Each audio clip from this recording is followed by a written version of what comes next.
Hello, welcome to take 3 of a very special video, in which now that we've completed stage 2, stage 3, let's have the book, chapter 2, basically the Stone Age, to, well, take a look about at the Stone Age, to take a look about at how this game, this mod implemented the Stone Age.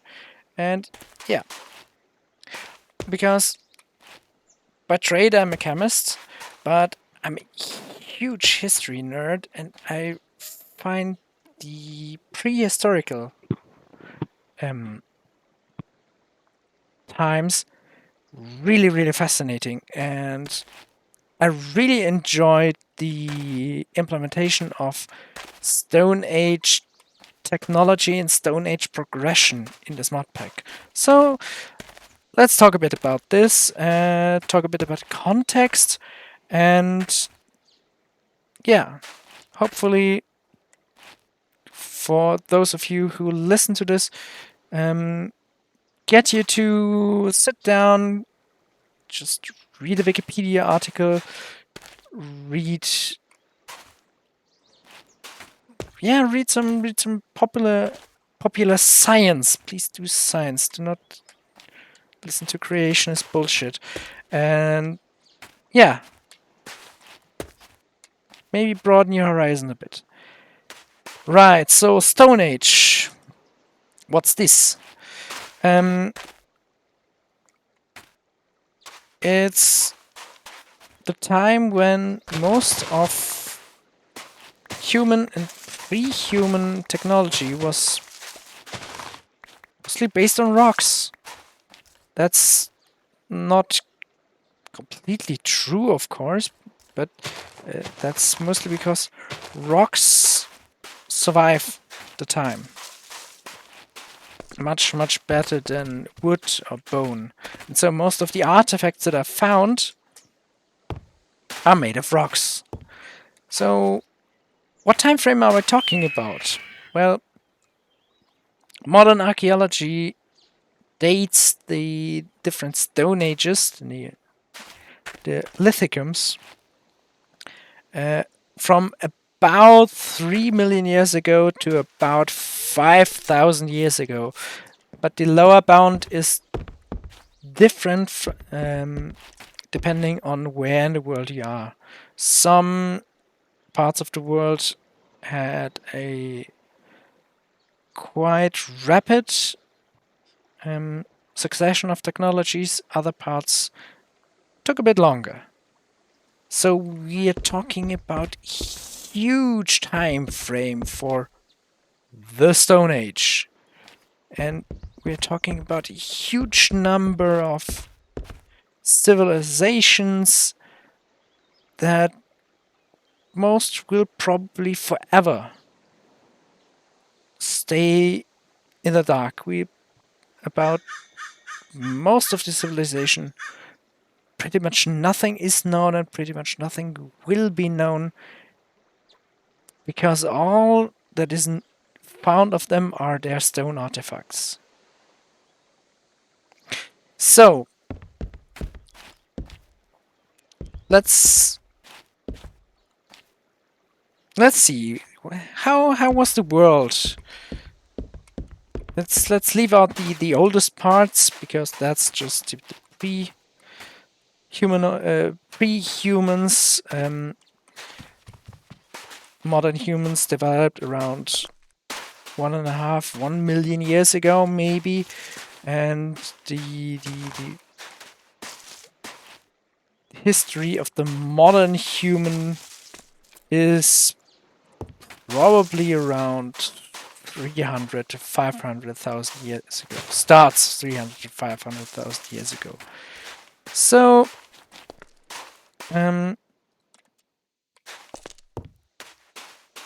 what was the planet like? Well, it was quite a bit cooler. The Earth was in a cooling phase. There was waxing and waning glaciation. Most of the many places in the northern hemisphere were much cooler, and humidity patterns, rain patterns were different. The Sahara Desert was mostly green until like 6,000 years ago, when it started to become a desert. This is true for many other regions around the planet that are now deserts that were savannas, shrublands, forests. So pretty nice places to live. Also, because of all the ice, the sea level was quite substantially lower, over 100 meters in places. And there are now large swathes of land that are under the sea that were once habitable land. And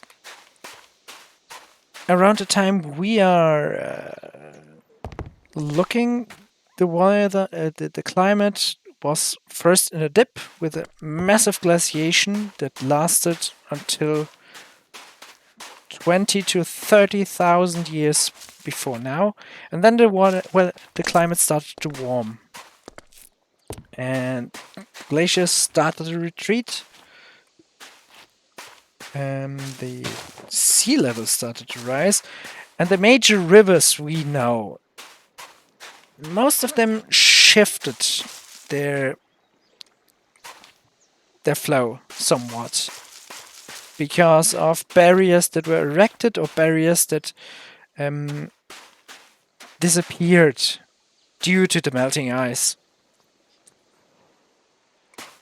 And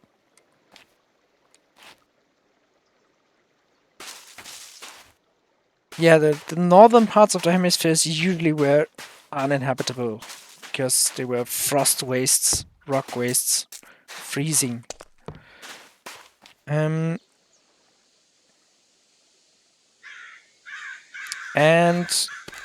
the around 500,000 years ago to 100,000 years ago, there were radiation events where people went out from Africa and just wandered around the planet and looking for places to live. Usually there were other hominids around.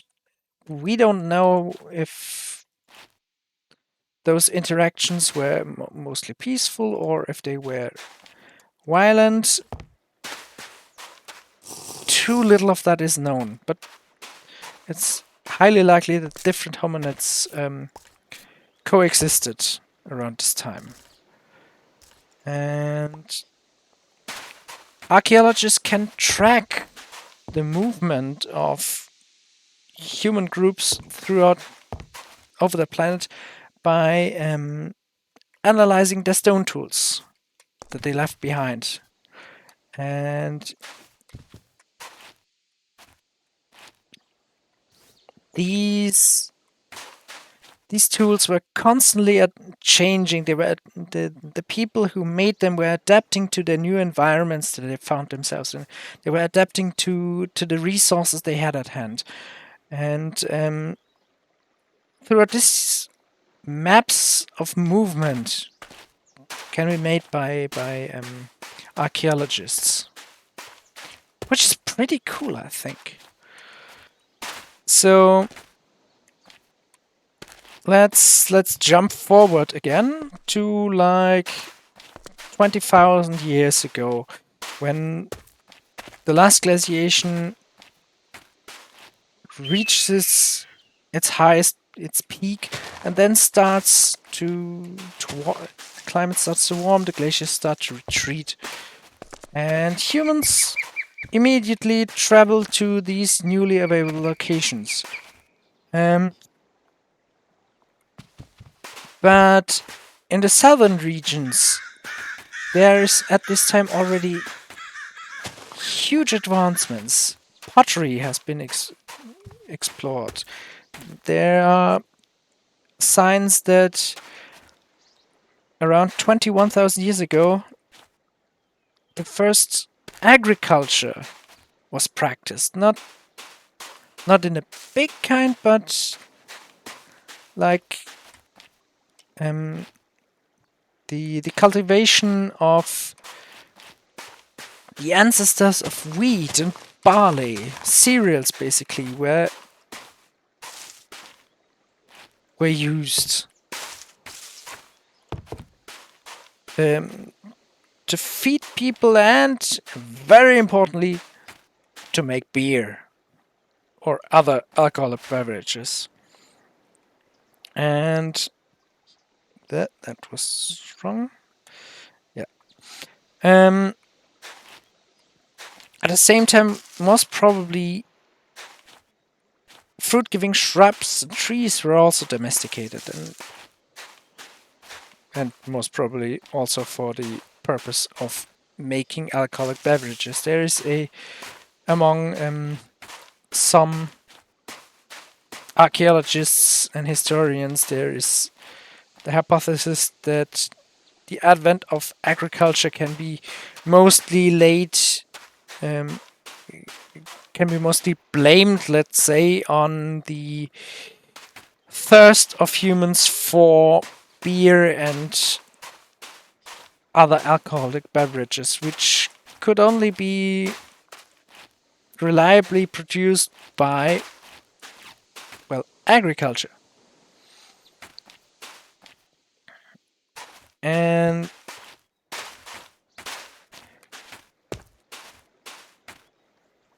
that of course led to changes. Hunter-gatherer societies, which are still existing on this planet, usually live a nomadic lifestyle, roaming from place to place and not building permanent settlements. Around this time, like around 20,000 before our time, there are signs that began to change, that permanent settlements were a thing. Houses being built, storage depots being built. There's evidence of clay brick huts, like being used, of timber huts being used instead of the earlier evidence for tents made out of leather or plant fibers. Those are really old technologies. Like same with boats, they're really old technologies. Now, around this time, things got bigger. Things got more permanent qualities. Like the brick huts, those were found near a town in an archaeological dig site in the Czech Republic. There's evidence of a city along the Dnieper River that could have maybe housed 10 to 20,000 people, and that was 15,000 years ago. Huge cities when you compare them to hunter-gatherer tribes, which were usually 20 to 100 people. Like, again, if we take modern hunter-gatherer societies as a benchmark, that's always a caveat. We weren't there. We can only determine things from the surviving artifacts. And if I say we, I mean archaeologists, because I'm not an archaeologist. But yeah, so take everything with a grain of salt. Yeah. Now, what did enable this change in lifestyle? It was probably tools. It was probably the simple act of making composite tools, not just having. Do I have a stone in hand? Yes. Not just having a rightly shaped stone in my hand, so to punch something with or scrape something with, there must have been the time where that change and composite tools were made, like this hammer. Yes, it's got a head. This is made out of bone.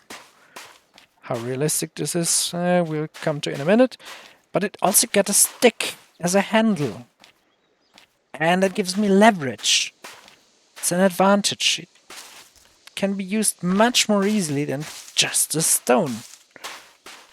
So the advance of composite tools was probably what sparked the Neolithic Revolution. That made other technologies possible. Tools to make other tools, to make more sophisticated tools, to make more specialized tools, which made then specialized work much more easy to do. And yeah, throughout the Stone Age, you can see a general trend in sophistication. Later stone tools are, or younger stone tools usually are more sophisticated. They are lighter, they are sleeker than the earlier ones. They usually have attachment points for handles. They have, later on, humans figured out how to drill holes into stones just using wood and sand. That's the thing that works. Sand is a really good abrasive. And with time and dedication, you can cut holes in tools. Circular holes, perfectly circular holes. Then you glue a handle in it. Perfect. You got a better stone tool than one that has the handle split and awkwardly wrapped around the tool head. And it's things like this that the advancement of tools to make better, different tools that probably had a huge part in the Neolithic Revolution. There's also, which I found really interesting, evidence of pretty huge trade networks. Like, think northern France or northern Germany. The glaciers were really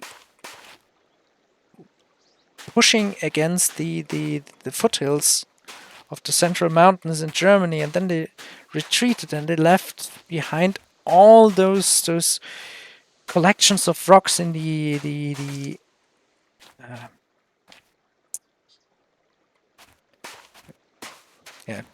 in the rock heaps. I just can't remember the word, and I can't read the word essentially. And there's evidence that people went there, dug up stones that they wanted, like flint, for example, because northern France and northern Germany are sources for flint. And then they traded them, and flint from northern Europe went to the Mediterranean and beyond, even further south, even further east. And again, that 25,000-30,000 years ago, at the height of glaciations, people traded stones, rocks from northern Europe, well, down to the Levant, basically. So yeah, people have probably always traded. They probably did trade other things as well. They very probably traded ideas. But of course, we don't know about those because they didn't leave any records. And all we know is the artifacts that they left behind. And due to molecular and atomic analysis, we can find out where rocks came from. We can determine their provenance. So, yeah, that's how that was found out. And that isn't really shown in the modpack. You immediately start with component tools. And well, of course, punching with your hand, but realistically, a stone tool. Get a stone and punch the tree with a stone, basically, with a hand stone. But alright, the rest is really nicely done. I like the progression from really crude, simple tools, which probably really wouldn't have lasted that long. But then again, you usually wouldn't have used them that often. To much more sophisticated tools that last longer, but that also need more specialized knowledge to make them, and need specialized resources to make them. That's probably actually pretty realistic.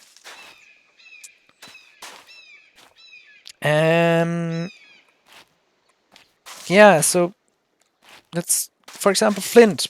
A flint hammer. Yeah, flint hammer wouldn't be of any use, because flint is really hard, yes, it's really sharp, yes, and it's also really brittle. A flint hammer would shatter really, really quickly. But a bone hammer? Yeah. Or rather, an antler hammer. Yeah, sure. Antler is really tough material. Probably people used antlers as hammer.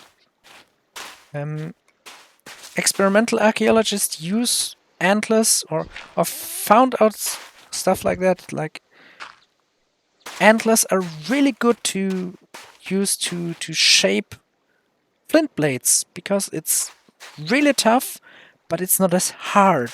So you can chip away flint in a really, really precise fashion. Then stuff like granite. Granite is... it's not the toughest rock. It's not the hardest rock, but it's really, really tough, owing to its crystal structure. So, yeah, from granite you'd probably also get a really decent hammer, because it's really tough rock. Then, like something stone axe, you'd probably best get from chert or from basalt. That can be polished to a high degree. And flint would be really good, or rust really good for just blades. Thick blades maybe for an axe, thin blades for a dagger or a knife or a scraper. Yeah. People in the Stone Age really used everything they could get their hands on. These are diseased. Perfect. And they utilized their resources to the best of their abilities. And yeah, this is not completely like so in the modpack, but it gets close. I like that. It's really cool. Then, oh yeah, querns and grindstones. I miss those. I mean, the mortar is, yeah. Querns and grindstones must have been hugely important, because in the later settlements, pretty much every house had their own quern or grindstone to make flour. That's a hugely important things. Yeah.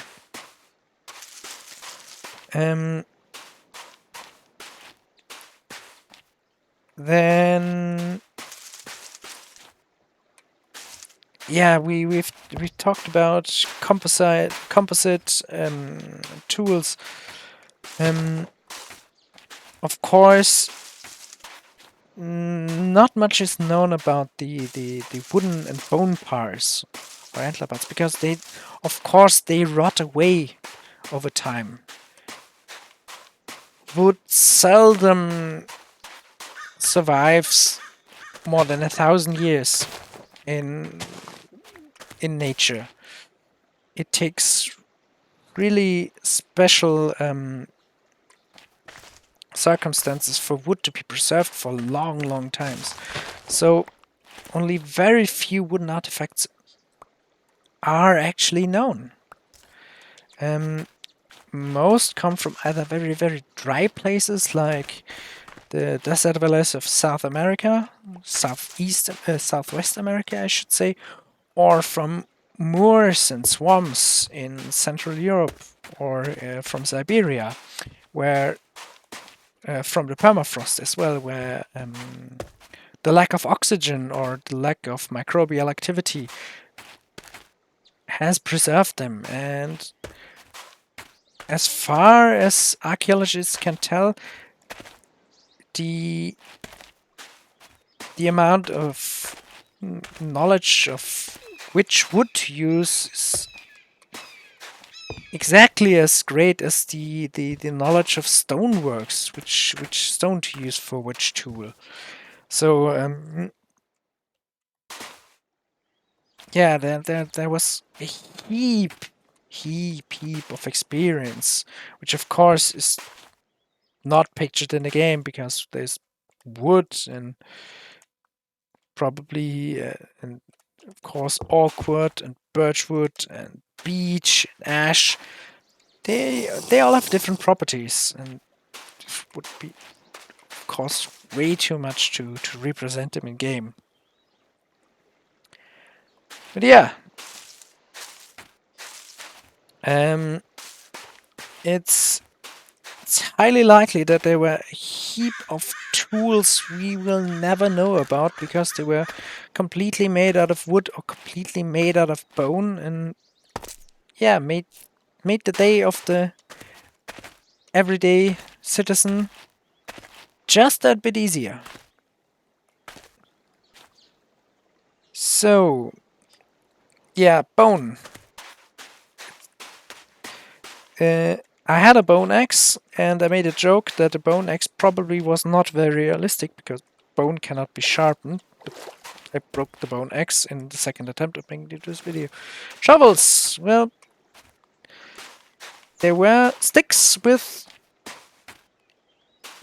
heads made out of bone found that were way too big for javelins. And it is hypothesized that those were digging sticks with just with a reinforced tip to open up the earth.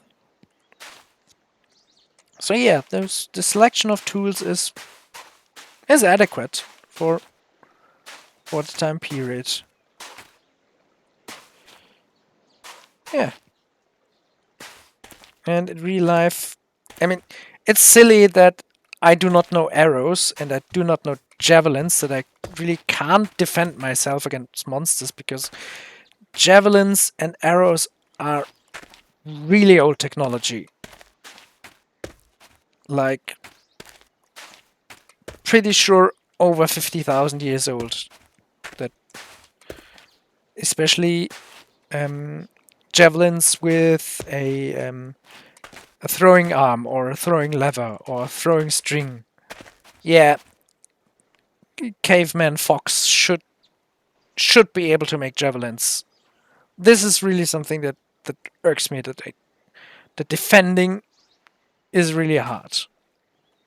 And the only way to defend myself is to run here to the villages, basically having them as Deus ex machinas. That it would be cool if there were some early game weapons that were actually useful.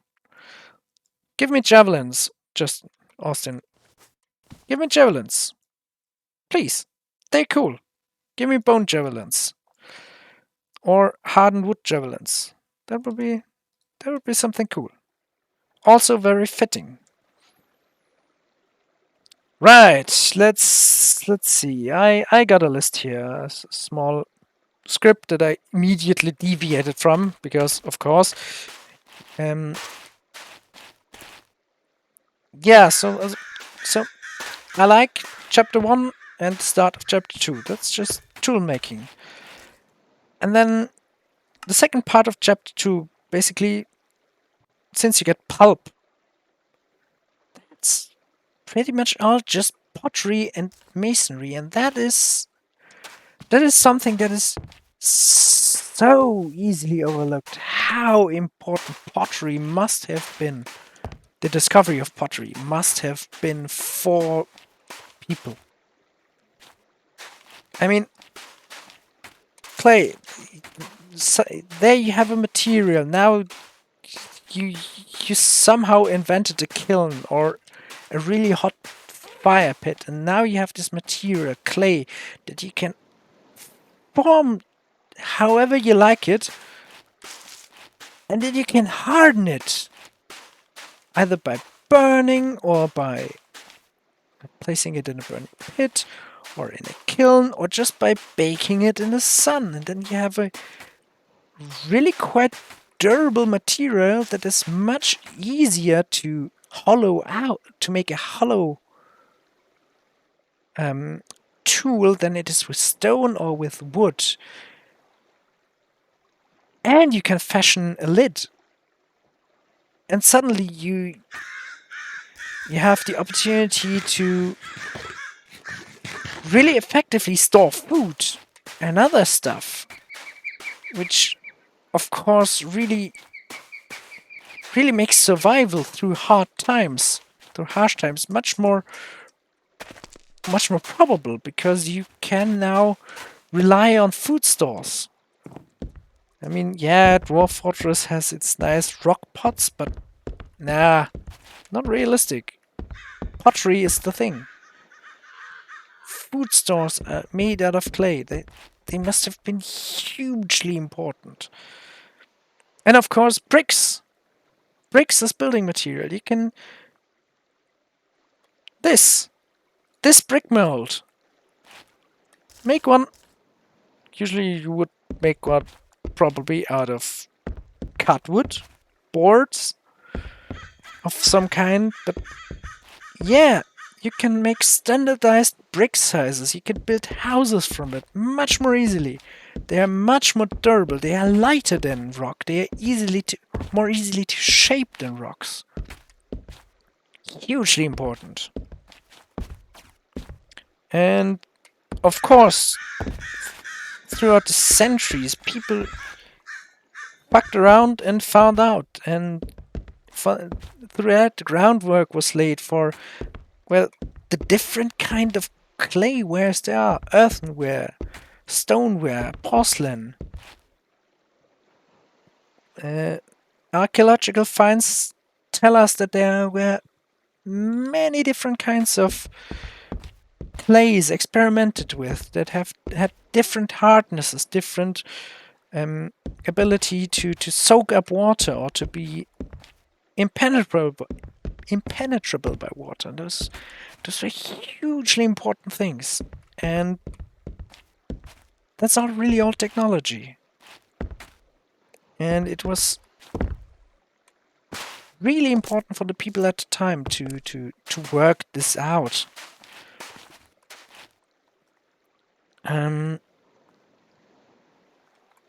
Yeah, and also what we need to think about when we talk about kilns and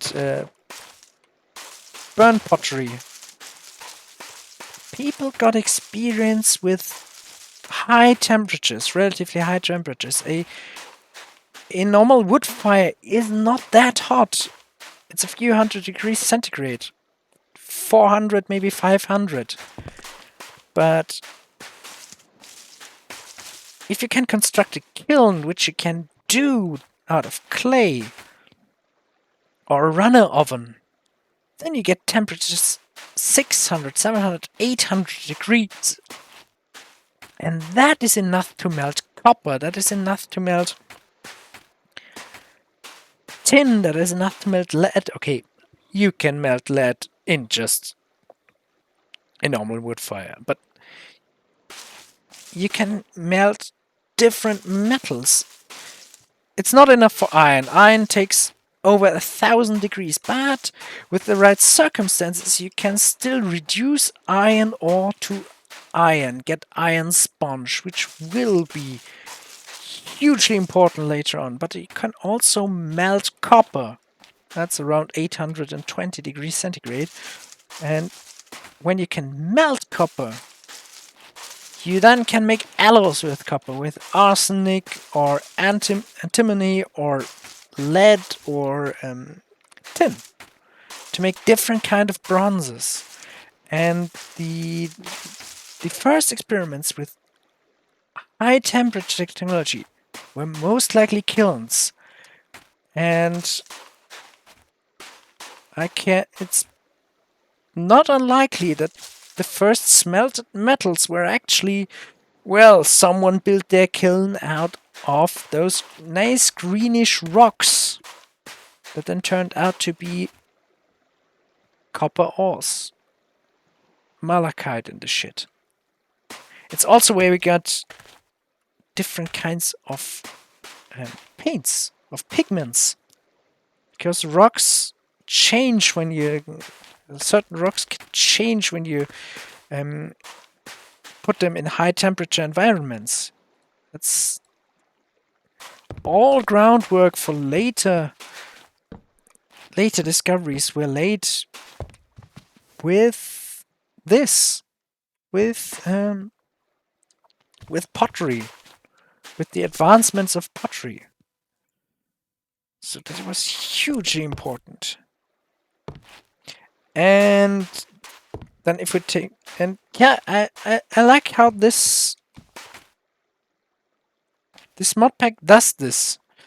And I was really really surprised that we go to clay and bricks, and no, those bricks aren't just, yeah, you take the clay ball and throw it into fire. No, you need to stuff the clay balls with something that gives them structure, so that they retain rigidity, because burnt clay, yeah, it's really hard, but it's also really brittle. But put some plant fibers in them that are, well, pretty much combed, so they are all looking in the same direction, and suddenly you get a really tough material as well.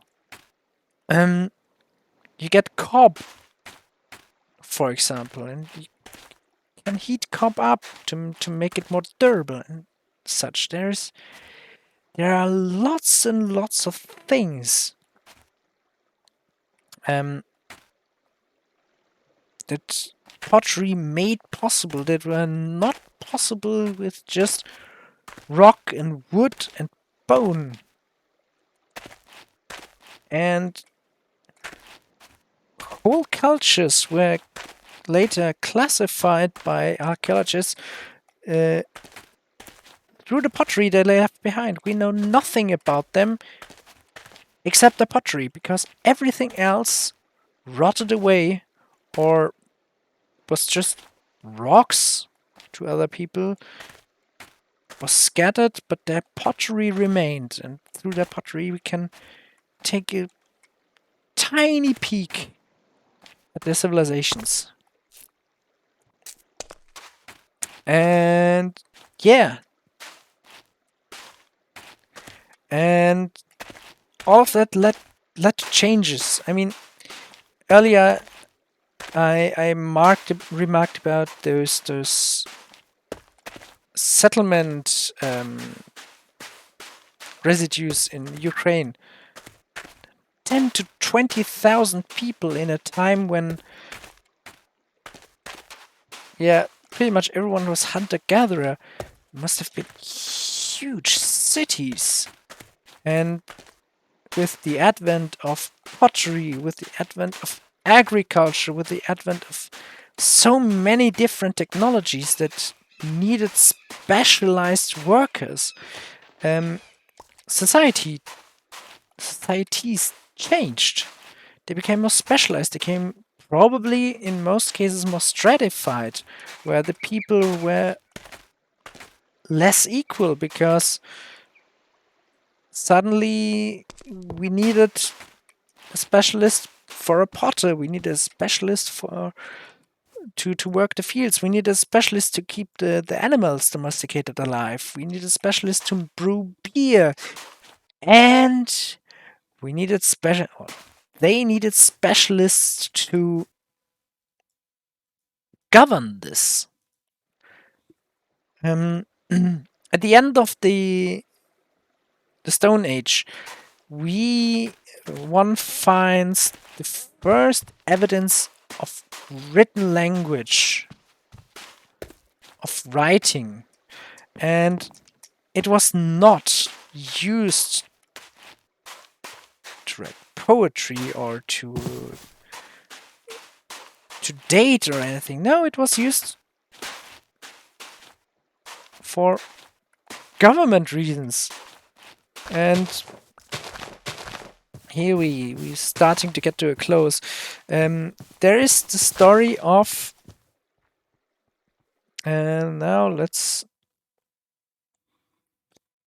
of Kushim, which is probably the oldest human name or title we will ever know.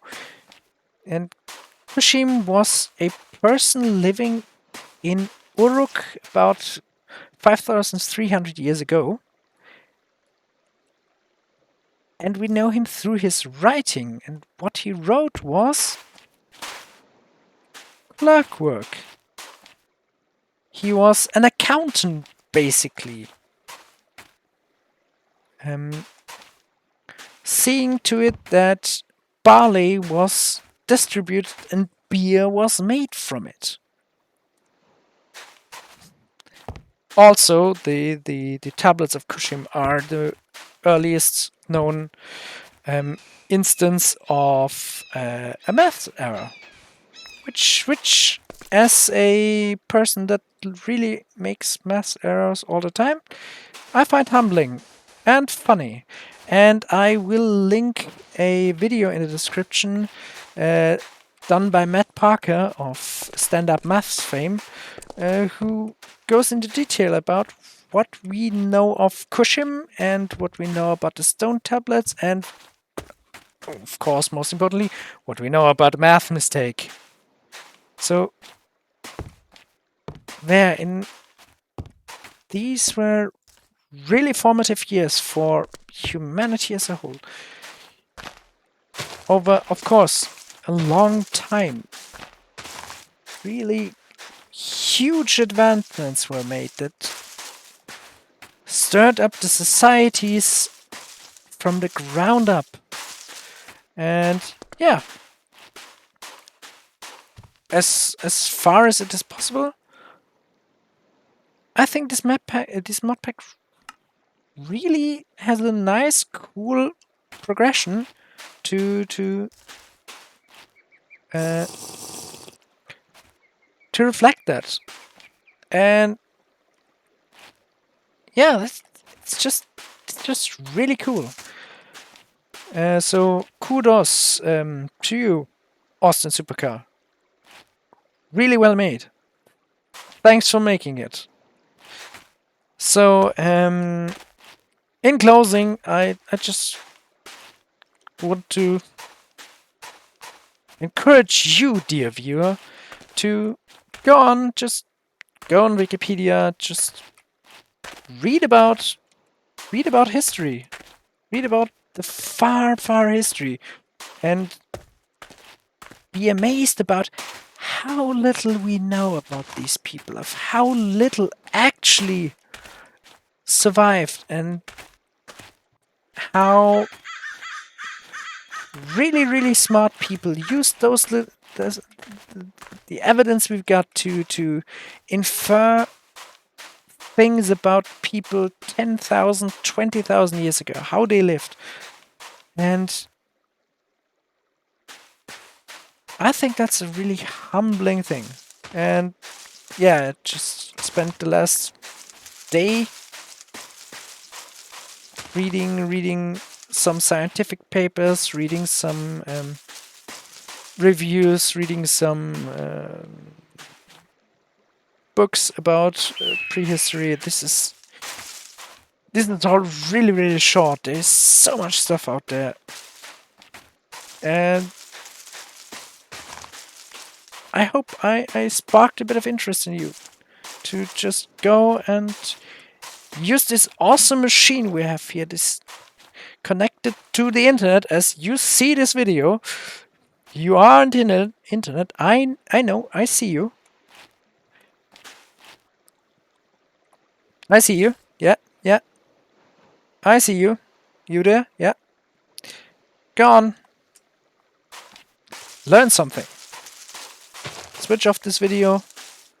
Learn a bit. Alright. There's so much I didn't get to talk about, like art, the art of the prehistoric people, the cave paintings, petroglyphs, megalithic monuments. Like, there's so many civilizations just lost to history. We will never know anything about them, so take a bit of time out of your day, just read a bit about it. It's so utterly fascinating, and I think so incredibly humbling. Yeah, that's enough, or else I need to rant about how we have this lost civilization at the Dnieper River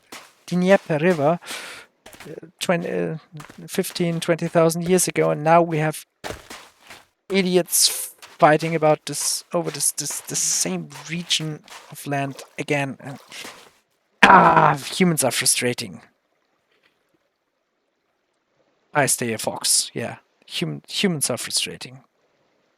That's the word for now. That's it. Good night, everybody. Take care.